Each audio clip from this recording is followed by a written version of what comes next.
৩৬ জুলাই বিপ্লবী বীর শহীদদের সম্মানে শনিবার বিকেলে রাজধানীর চিনমৈত্রী সম্মেলন কেন্দ্রে এক স্মরণ সভার আয়োজন করে জুলাই ২৪ শহীদ পরিবার সোসাইটি ও ন্যাশনাল ইয়ুথ অ্যালায়েন্স বাংলাদেশ।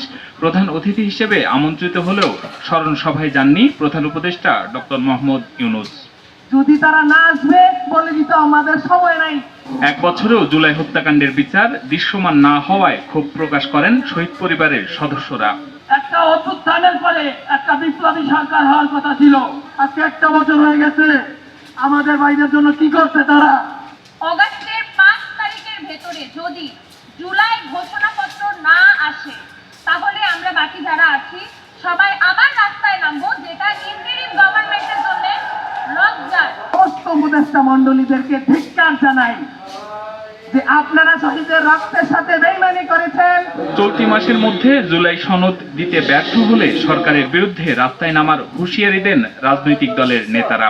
রাজনৈতিক দলগুলো অবশ্যই ঘোষণাপত্র চাই, জুলাই সনদ চাই, গণহত্যার বিচার চাই। যদি আপনারা জুলাই সনদ এই জুলাই মাসের মধ্যে রচনা করতে ব্যর্থ হন, আপনাদের মধ্যে আবার আমরা রাজপথে নামবো।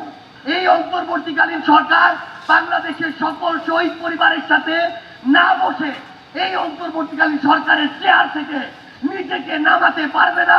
এই দুঃসাহস তাদেরকে করতে দেওয়া হবে না। এ সময় জুলাই শহীদ পরিবারের পাশে থাকার আশ্বাস দেন জামায়াত ইসলামের আমির। শহীদ পরিবারগুলো কারো কাছে ভিক্ষা চায় না, তারা সম্মানের সাথে বাঁচতে চায়।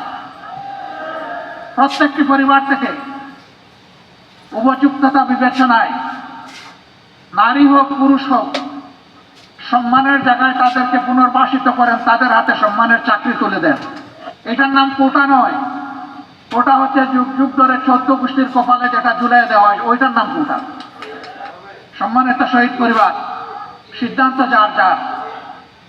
বাংলাদেশ জামাতে ইসলামের অঙ্গীকার, আপনাদের পাশে আছি, আপনাদের পাশে থাকবো ইনশাআল্লাহ।